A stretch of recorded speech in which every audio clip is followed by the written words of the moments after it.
ఇక్కడ గమనిద్దాము. మనం చూసినట్లయితే ఈ పునరుద్ధాన దినము అనగా యేసుక్రీస్తు వారు సమాధి చేయబడి తిరిగి లేచిన రోజు. ఇక్కడ పట్ల మనం చూసినట్లయితే ఇక్కడ ఏమంటాడు, ఇక్కడ విశ్రాంతి దినము గడిచిపోయిన తర్వాత ఆదివారము తెల్లవారు చూడగా మగ్దలేని మరియ వేరొక మరియ సమాధిని చూడవచ్చింది అన్నాడు. విశ్రాంతి దినము గడిచిపోయిన తర్వాత, విశ్రాంతి దినం ఏంటి మనకి ఆదివారం కదా, మనకి ఆదివారం. కానీ యూదులకి ఏంటో తెలుసా, శనివారం. యూదులకి శనివారం. అంటే ఇక్కడ నిర్గమకాండంలో విశ్రాంతి దినం గురించి ప్రత్యేకంగా రాస్తాడు. విశ్రాంతి దినమును అంటే అక్కడ ఎక్కడ రాస్తాడంటే 20వ అధ్యాయము అక్కడ 8వ వచనం నుంచి చూసినట్టయితే విశ్రాంతి దినము అనేది కంపల్సరిగా వాళ్ళు పాటిస్తారు. మనం పాటించం, కానీ మన పనులు అలాగే ఉద్యోగాలు అలాగే పనులు అలా పొలాలు అలాగే బరుగుడు ఈ ముఖ్యం మనకి. కానీ రేపు ఈ ముఖ్యం అక్కడ చెప్తాడు సమాధానం. దేవుడు ఏం చెప్తాడో అక్కడ చెప్తాడు, ఇక్కడ ఉన్నాయని చెప్తాడు కొంతమందికి అయితే. నేను అంటాను ఏంటంటే ఏది ముఖ్యం అంటే దేవుడు అక్కడ చూడండి ఏమంటాడు, అక్కడ విశ్రాంతి దినము పరిశుద్ధంగా ఎట్లా ఉండాలంట, విశ్రాంతి దినం పరిశుద్ధంగా ఆచరించటకు జ్ఞాపకం ఉంచుకోవడము. 6 దినాలు నువ్వు కష్టపడి ఈ పని అంతా చేయవలను. విశ్రాంతి దినము దానిలో నీవైనను నీ కుమారుడైనను నీ కుమార్తెను నీ దాసుడైనను నీ దాసి అయినను నీ పనులైనను ఎవరైనా చాలా. ఇలాగా పశువులకు మేత కడేయకూడదు అన్న తెలుసా, పశువులకి మేత కడేయకూడదు, అలాగే ఏం పట్టించుకోకూడదు. ఎప్పుడైతే ప్రార్థన అయిపోద్దో అప్పటిచ్చే మీరు పట్టించుకోవాలని చెప్తారు. అలాగే విశ్రాంతి దినమును పరిశుద్ధంగా ఆచరించండి, దానిలో నీవైనను నీ కుమారుడైనను ఉండాలి. 6 దినాలు నీకు ఇచ్చాను, 6 దినాలు నువ్వు పని చేసుకో, 7వ దినం నాది అని చెప్తాను. 6 దినాలు ఇచ్చాగా చాలదా? 6 దినాలు చాలా పొట్ట కోసం సంపాదించుకుంటానే, 6 దినాలు నీకు ఇచ్చానే, 6 దినాలు కూడా చాలక నా దినాన్ని కూడా కాజేస్తున్నావుగా అని అంటాను. అంటే దాన్ని కూడా మనం ఉపయోగించుకుంటున్నాం. అంటే ఎస్ఐ గ్రంథంలో 55వ అధ్యాయంలో 13వ వచనంలో కూడా మాట చెప్తాను. నా విశ్రాంతి దినమున వ్యాపారము చేయకుండా చెప్పాలి. నా విశ్రాంతి దినమున వ్యాపారం చేయకుండా నాకు ప్రతిష్టమైన దినమని నువ్వు కోరుకుంటున్నా.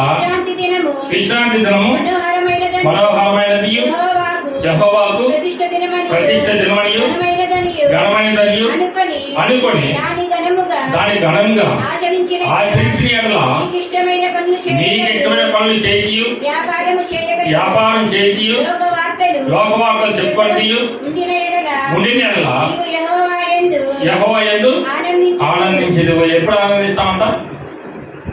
లేకపోతే ఏం జరిగింది? అది కరెక్ట్గా అర్థం చేసుకోలేము. ఇవన్నీ కరెక్ట్గా పాటిస్తే యెహోవా యందు ఆనందిస్తాం, లేకపోతే యెహోవాని దుఃఖపడతాం. అలా కదా, ఇవన్నీ కరెక్ట్గా పాటిస్తే ఏమన్నాడు, వ్యాపారం చేయు, అలాగే పరిశుద్ధిగా ఉండటియు, ఇవన్నీ కూడా ఒక్కోటి చెప్పిన పని ప్రకారం చేసుకుంటే యెహోవాని ఆనందిస్తాం, లేకపోతే హాస్పిటల్ ఆనందిస్తాం. ఆమేన్, హల్లెలూయా. అందుకని మనం చేసేది ఏంటంటే దేవుడు ఇచ్చిన మాటను తప్పకూడదు, ముచ్చట్లో పెట్టుకోకూడదు, వ్యర్థమైన ఆలోచన చేయకూడదు. అందుకని నువ్వు పని మాటలు మానుకొని మొత్తం ఆ రోజంతా ఓరకుండి నేరల్లా అంటాడు. యెహోవాని ఆనందించేందుకు ఇంకా కింద భాగంలో అంటాడు, ఈ దేశం మొత్తంలో కల నిన్ను హెచ్చుగా ఉంచుతా అంటాడు. ఎక్కడ? ఉన్నత స్థలంలో, అంటే అందరికంటే అధికంగానే ఉంటా. ఎవరిని అట్లా చేసి అక్కడ పని ఉండదు, ఎవరి దగ్గరికి పోయి అడిపిన పని ఉండదు, ఎవరి దగ్గరికి పోయి మనం ఇబ్బంది పడే పని ఉండదు. చాలా ఆపదల నుంచి తప్పిస్తాడు, చాలా ప్రమాదాల నుంచి తప్పిస్తాడు, చాలా కష్టాల నుంచి తప్పిస్తాడు, అనేకమైన సమస్యల నుంచి తప్పిస్తాడు. ఆయన మాటిని ఆయన పాదాల దగ్గర ఉంటే సిద్ధపాటు కోరికలు అంటారు. అందుకని ఈ సిద్ధపాటు కోరికలో మనందరం ఉండి ఆయన దగ్గర నేర్చుకోవాల్సినవి చాలా ఉన్నాయి. పల్లవ రాజ్యానికి అది ఊరకే రాదంట. కొంతమంది బలంతా నెలవాలని చూస్తున్నారంట, అంటే చూస్తూ అంటాడు. బలంతా నెలవాలని చూస్తారు కానీ వాళ్ళకి బలంతా దొరకదంట. అలాగే అంటాడు ధనవంతుడు పరలోక రాజ్యం చేయడంటే వంటే సూది పెట్టడం జరపడం చాలా సులువు. ఆమె చేద్దాం అంటే వంటి ఎటు సూది పెట్టడం జరపడం లేదు, బలవంతుడు ఎటు ధనవంతుడు ఎటు. ఎందుకని ఇంకా పార్టీలు ఫంక్షన్లు ఆమె హల్లెలూయా. వీటన్నిటిని బట్టి పరలోకం ఎవరు చేస్తారంటే ఇలాగ మనలాగే శ్రద్ధ కలిగి చక్కగా పనులు మానుకొని అన్ని మానుకొని ప్రభువు కొరకే జీవించాలి. సత్య ప్రభువే బ్రతికినా ప్రభు అన్నట్టుగా ఉన్నోళ్ళే ఖచ్చితంగా పరలోకం వాళ్ళదే. పరలోకి చెప్తాను స్తోత్రం చేద్దాం హల్లెలూయా. ఖచ్చితంగా పరలోకం వాళ్ళదే. చేయి పనులంటూ ఆ ఒక్కరోజు మటుకి దేవుడికి సమర్పించుకోవాలి. ఆ ఒక్కరోజు మటుకి దేవుడి పని సన్నిధిలో ఎంతవరకు ఉండాలో అంతవరకు ఉండాలి. ఆ ఒక్కరోజు మటుకి ప్రార్థనలో ఎంతవరకు ఉండాలో అంతవరకు ఉండాలి. దేవుడు ఎంతవరకు మమ్మల్ని ఉంచుతారో ఆ ఒక్కరోజు మంచి పూర్తిగా కదా. ఆమేన్ హల్లెలూయా హల్లెలూయా. అబ్రహాము దేవుడా, ఇస్సాకు దేవుడా, అందరూ చప్పట్లు కొడుతూ నిరమతులుగా ప్రార్థన చేద్దాం. అందరూ చప్పట్లు కొడుతూ అబ్రహాము దేవుడా, ఇస్సాకు దేవుడా, యాకోబు దేవుడా, నాకు చాలిన దేవుడా. అబ్రహాము ఇస్సాకు దేవుడా, యాకోబు దేవుడా, నాకు చాలిన దేవుడా.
సువార్త 28 దూత ఆ స్త్రీలను చూచి మీరు భయపడకుడి, సిలువ వేయబడిన యేసును మీరు వెతుకుచున్నారని నాకు తెలియను. ఎవరు వెతుకుతున్నారంట? సిలువ వేయబడిన యేసును మీరు వెతుకుతున్నారని నాకు తెలియదు. ఆయన ఇక్కడ లేడు. ఆయన చెప్పినట్టే ఆయన లేచి ఉన్నాడు. ఆమేన్. హల్లెలూయా.